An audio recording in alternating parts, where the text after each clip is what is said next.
2008 was brutal. Tesla almost went bankrupt. We closed our financing round 6 p.m. Christmas Eve 2008. It was the last hour of the last day that it was possible. We would have gone bankrupt 2 days after Christmas otherwise. 2008 दुनिया एक बड़े stock market crash से जूझ रही थी। हर जगह नौकरियां जा रही थी, कंपनीज बंद हो रही थी और टेस्ला बस कुछ महीने दूर थी अपने आखिरी दिन देखने से।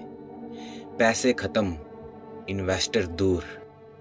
इलोन मस्क ने अपने लगभग सारे पैसे डाल दिए थे, लेकिन फिर एक आखिरी ऑप्शन बचा था। इलोन मस्क ने फोन उठाया और बात की लैरी पेज से, जो उस समय गूगल के सीईओ थे। एक डील तय हो गई, $6 बिलियन में टेस्ला गूगल के हाथ में। सब कुछ तय था, बस साइन होना बाकी थे। और फिर एक ऐसा ट्विस्ट आया जिसे किसी ने प्रिडिक्ट नहीं किया था। इलोन मस्क, दुनिया का सबसे पॉपुलर नाम, कार्स, रॉकेट्स, ब्रेन चिप्स और सोशल मीडिया, ऐसी कोई चीज नहीं थी जो वो ह्यूमन माइंड से आगे ना ले गए। लेकिन ये जर्नी इतनी सिंपल भी नहीं थी। हर एक आदमी जो आज उसकी तारीफ कर रहा है, सब उसे पागल कहते थे। प्रिटोरिया, साउथ अफ्रीका में इलोन मस्क का जन्म 1971 में हुआ था। बचपन में ही उनका दिमाग अलग ही लेवल का था, सोशली ऑकवर्ड लेकिन टेक जीनियस। 12 साल की एज में ही उन्होंने खुद से एक गेम बनाया जिसका नाम ब्लास्टर था। फिर उन्होंने डिसाइड किया कि फ्यूचर बनाना है तो अमेरिका तो जाना ही। यूएस शिफ्ट के बाद उन्होंने बनाई अपनी पहली कंपनी Zip2। इस कंपनी ने न्यूज़पेपर को ऑनलाइन लाने का काम किया और कुछ ही सालों में कॉम्पैक्ट ने इसे 307 मिलियन में खरीद लिया। और इसी खुशी में इलोन ने एक नई मैक्लेरन खरीदी। लेकिन ये इतना आसान नहीं था। 2021 में इलोन मस्क ने सैटरडे नाइट लाइव होस्ट करते हुए पब्लिक को बताया कि उन्हें एस्पर्जर्स सिंड्रोम है। इसका मतलब है कि उन्हें सोशली इंटरेक्शन और इमोशनल एक्सप्रेशन थोड़ा चैलेंजिंग होता है। उन्होंने कहा, मैं पहला SNL होस्ट हूँ जिसे एस्पर्जर्स सिंड्रोम है। इस कन्फेशन के बाद इलोन के फैंस उन्हें और भी ज्यादा सपोर्ट किया। Please welcome to the stage, Mr. Elon Musk. और समझा कि उनका अनयूजुअल बिहेवियर एक डिसेबिलिटी का हिस्सा है, ना कि एरोगेंस का। इलोन का बचपन भी आसान नहीं था। साउथ अफ्रीका में उन्हें बुलिंग का सामना करना पड़ा। एक बार तो उन्हें स्कूल के लड़कों ने सीढ़ियों से धक्का दे दिया था, जिससे उनका नाक फ्रैक्चर हो गया था। ये ट्रॉमेटिक एक्सपीरियंस ने उनके पर्सनालिटी को डीपली इफेक्ट किया। इलोन मस्क ने अपनी first big break through X.com के साथ की, और ये ट्विटर की बात नहीं कर रहा। 1999 में X.com मर्ज हुआ कॉन्फिनिटी नाम की एक और स्टार्टअप के साथ। कॉन्फिनिटी ने एक सिक्योर डिजिटल पेमेंट टूल बनाया था जिसका नाम था पेपाल। और इसी मर्जर के बाद इलोन बने पेपाल के लार्जेस्ट शेयर होल्डर।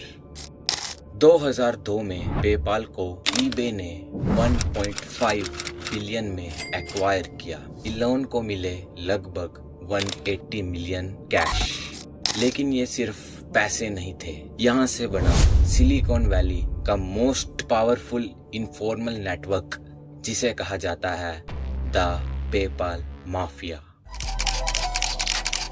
इस ग्रुप में इलोन मस्क के अलावा थे Peter Thiel, Reid Hoffman the founder of LinkedIn, Steve Chen, Chad Hurley, Javed Karim जिसने बनाया यूट्यूब, और जेरेमी स्टेपलमैन।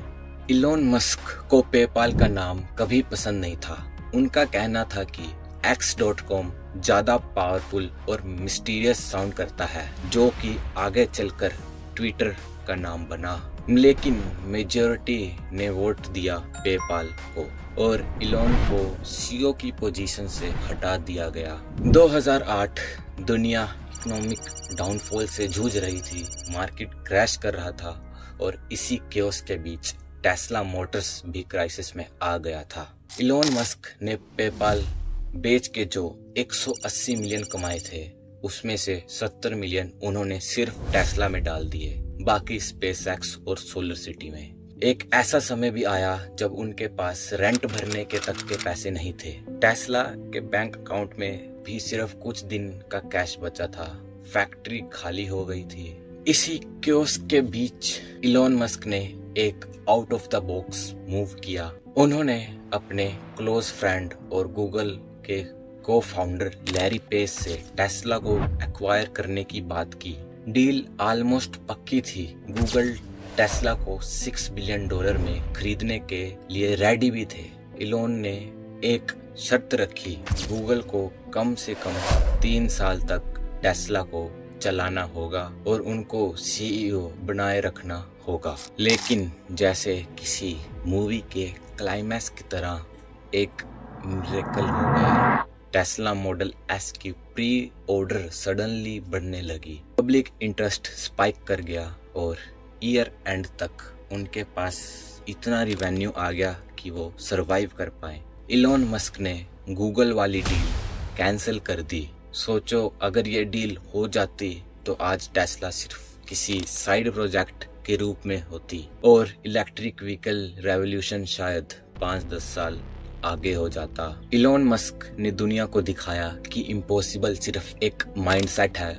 उनकी जर्नी फेलियर्स, क्रिटिसिज्म और ट्रोलिंग से भरी थी, लेकिन उनका विजन उनसे बड़ा था। इलॉन मस्क हमें सिखाते हैं, अगर आपका गोल बड़ा है तो कंफर्ट जोन छोड़ो, रिस्क उठाओ और दुनिया को बदलने के लिए तैयार हो जाओ। लाइक करो, कमेंट करो और सब्सक्राइब करो द जिलियनेयर वे को, जहां आपको मिलेगी रियल लाइफ बिजनेस सक्सेस की कहानियां